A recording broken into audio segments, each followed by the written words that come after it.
জানি এমনি অভিষেক বন্দ্যোপাধ্যায়ের চোখের সমস্যা রয়েছে, তিনি বিদেশে উড়ে যান সেই চোখের ট্রিটমেন্টের জন্য। সেক্ষেত্রে দাঁড়িয়ে এই 2025 এই চোখ কি তাকে এখনো বিব্রত করবে?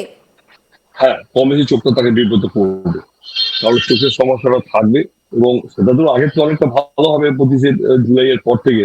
কারণ বুধ যেহেতু মারক গ্রহ, সে তার দশা পিরিয়ডটা কেটে গেলেই তখন কিন্তু আস্তে আস্তে উনি অনেকটাই ওভারকাম করে যাবেন চোখের সমস্যা থেকে। কিন্তু চোখের সমস্যা বরাবরই ওরকম থাকবে, এটা মানে যে তাড়াতাড়ি কমে যাবে কোনো নেই। কারণ রবি হচ্ছে চোখের কারক, চোখ, হার্ট এবং মাথার তার কারক হচ্ছে রবি। তো জন্ম সময় আমরা কর্কট লগ্নের দ্বিতীয় অধিপতি হচ্ছে রবি, দ্বিতীয় থেকে আমরা চোখের বিচার করি। সেই রবির উপরে রাহুর পূর্ণ দৃষ্টি রয়েছে, যার জন্য ওনার চোখের এই সমস্যাটা কিন্তু তৈরি হয়েছে। এবং এটা থাকবে এখন, আস্তে আস্তে ভালো হবে ঠিক কথা, কিন্তু সময় লাগবে একটু, খুব তাড়াতাড়ি হবে না। সেক্ষেত্রে চোখ নিয়ে তো আপনি বললেন যে যেহেতু এই দশা চলছে তার জন্য চোখের এই বিষয়টা রয়েছে। এমনি চোখ ছাড়া তার এই 2025-এর শরীর কিরকম যাবে? ওভারঅল 2025 তার শরীর ও কিরকম যাবে? ভালোই যাবে, খারাপ হবে না। কারণ ওনার এই গোচরে বর্তমানে বৃহস্পতি ও রাশির মধ্যে আছেন এবং লগ্নের একাদশে। আমরা সাধারণত বলে থাকি একাদশে বৃহস্পতি, তুঙ্গ ভালো বৃহস্পতি, তার কিন্তু শুভ ফল এবং শুভত্ব আশা করা যায়, সে পাবে না, তাতে কোনো অসুবিধা হবে না। বাধা বিঘ্ন থাকতে পারে, হুম হুম। কিন্তু মারাত্মকভাবে সেটা কিছু হবে না। একেবারেই আপনি আমার সঙ্গে থাকুন। এই মুহূর্তে দাঁড়িয়ে অভিষেক বন্দ্যোপাধ্যায়ের 2025 কিরকম যাবে সেই বিষয়টাই শ্যামলবাবু জানালেন, যে তার চোখের যে সমস্যা রয়েছে, যে চোখের সমস্যার জন্য তাকে চিকিৎসা করাতে বিদেশ যেতে হয়, সেই চোখের সমস্যা কিন্তু তাকে বিব্রত করবে, তবে সেটাও কিন্তু ধীরে ধীরে তিনি কাটিয়ে উঠতে পারবেন। এবং 2026-এর সময় পর্বে তার রাজনৈতিক যে উত্থান, সেই উত্থানের জন্য খুব ভালো আদর্শ সময়, সেই কথাও কিন্তু তিনি বললেন। এই সময়টা অর্থাৎ এই গোটা বছরটা অভিষেক বন্দ্যোপাধ্যায়ের জন্য কিরকম যাবে? ধরুন, আমি অন্য রাজনীতির নেতাদের জন্ম তারিখ সংগ্রহ করে উঠতে পারিনি, কিন্তু অভিষেক বন্দ্যোপাধ্যায় কিন্তু আমার কাছে অরিজিনাল জন্ম তারিখ সময় আছে।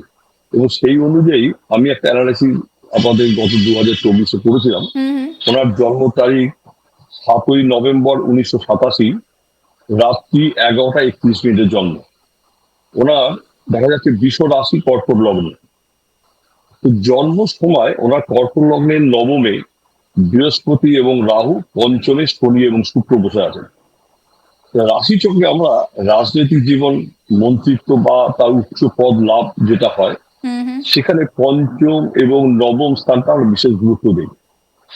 আর বিশেষ করে বৃহস্পতি গ্রহকে মন্ত্রী কারক গ্রহ, সেই বৃহস্পতি গ্রহটা জন্ম সময় রাহু যুক্ত হয়ে আছেন এবং জন্ম সময় শনি এবং শুক্র দুটো পঞ্চমে বসে আছেন। আর কর্কট লগ্নের সবচেয়ে মারক গ্রহ হচ্ছেন শনি। সুতরাং পঞ্চমে শনি থাকার ফলে কি হয়েছে, ওনাকে অনেক বাধা বিঘ্ন সম্মুখীন হতে হচ্ছে। হুম এবং বিশেষ করে ওনার জন্ম সময় রবির যা পজিশন রয়েছে, তাতে কিন্তু ওনার চোখের একটা সমস্যা কিন্তু থাকবে। হুম।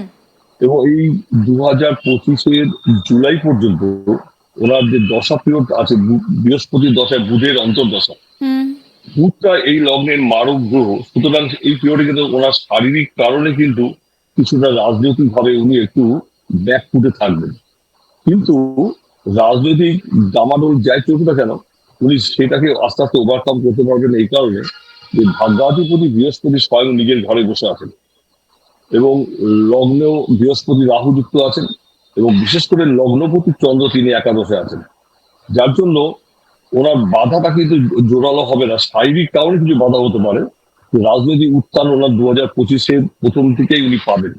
কিন্তু নিজের শরীরের প্রতি নজর রাখতে হবে। হুম হুম। বিশেষ করে লোয়ার পোর্শনে শনি অষ্টমে থাকলে, আমরা রন্ধ্রগত শনি বলি, এই শনি কিন্তু নিম্ন অঙ্গে আঘাত করতে পারে। শারীরিকভাবে তো ওনার অসুবিধা হচ্ছে, একটা চোখ নিয়ে আমরা দেখতে পাচ্ছি দীর্ঘদিন ধরে। তো এই সমস্যা কাটিয়ে উনি আস্তে আস্তে উঠতে পারবেন।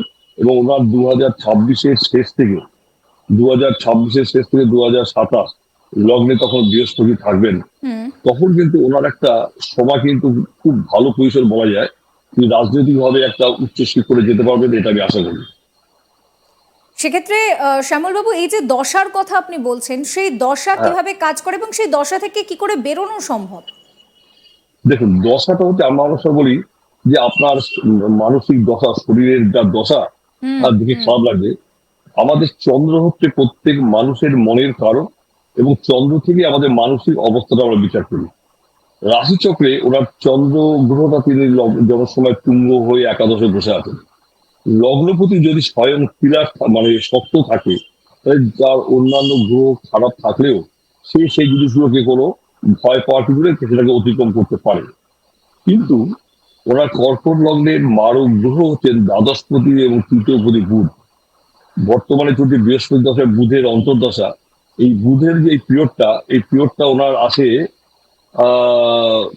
2025-এর মে মাস পর্যন্ত। সুতরাং এই 2025-এর মে মাস পর্যন্ত কিন্তু ওনাকে একটু সমস্যার সম্মুখীন হতে হবে শারীরিক কারণে, এবং কিছু কিছু বুদ্ধির ভুলে হোক বা অন্য কোনো পরিস্থিতির জন্য একটা ভুল বোঝাবুঝি সৃষ্টি হবে, কিন্তু সেটাকে আস্তে আস্তে উনি সেটা কি মানিয়ে তার নিতে পারবে। আপন জনেদের সঙ্গে সেই ভুল বোঝাবুঝি হতে পারে, যে ভুল বোঝাবুঝির কথা আপনি দেখুন, বলছেন? ভুল বোঝাবুঝি সেটা শুধু আপনজন কেন, যে কোনো লোকের সাথে হুম। হতে পারে, কিন্তু সেটার কোনো আমার মনে হয় অত দূর হবে না। শনি সরে গেলেই আস্তে আস্তে জিনিসটা গুরুত্ব পাবে। শনি সরে যাবেন মার্চে, এপ্রিল মে মাসের পর থেকে কিন্তু বুধের যে পিরিয়ডটা খারাপ আছে সেটাকে তিনি অতিক্রম করতে পারবে। আমার মনে হয় তাতে কোনো সমস্যা তৈরি হবে না, ভালোই হবে সেটা। আরো একটা বিষয় আপনার কাছে আমি জানতে চাইবো, যেটা আপনি বলছিলেন যে আমরা জানি এমনি অভিষেক বন্দ্যোপাধ্যায়ের চোখের সমস্যা রয়েছে, তিনি বিদেশে উড়ে যান সেই চোখের ট্রিটমেন্টের জন্য। সেক্ষেত্রে দাঁড়িয়ে এই 2025 এই চোখ কি তাকে এখনো বিব্রত করবে? হ্যাঁ, কম বেশি চোখটা তাকে বিব্রত করবে, কারণ চোখের সমস্যাটা থাকবে। এবং সেটা তো আগের তো অনেকটা ভালো হবে 25 জুলাইয়ের পর থেকে। কারণ বুধ যেহেতু মারক গ্রহ, সে তার দশা পিরিয়ডটা কেটে গেলেই তখনই তো আস্তে আস্তে উনি অনেকটাই ওভারকাম করে যাবেন চোখের সমস্যা থেকে। কিন্তু চোখের সমস্যা বরাবরই এরকম থাকবে, এটা মানে যে তাড়াতাড়ি কমে যাবে কোনো নেই। কারণ রবি হচ্ছে চোখের কারক, চোখ, হার্ট এবং মাথার তার কারক হচ্ছে রবি। তো জন্ম সময় আমরা কর্কট লগ্নের দ্বিতীয় অধিপতি হচ্ছে রবি। দ্বিতীয় থেকে আমরা চোখের বিচার করি।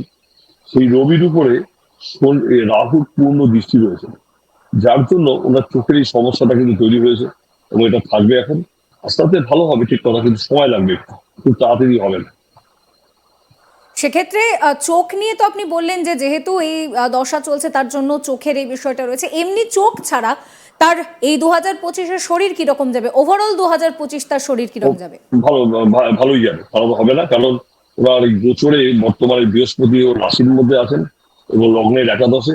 আমরা সাধারণত বলে থাকি একাদশের বৃহস্পতি তুঙ্গ, ভালো বৃহস্পতি, তার কিন্তু শুভ ফল এবং শুভত্ব আশা করা যায়, সে পাবে না, তাতে কোনো অসুবিধা হবে না। বাধা বিঘ্ন থাকতে পারে, হুম হুম। কিন্তু মারাত্মকভাবে সেটা কিছু হবে না।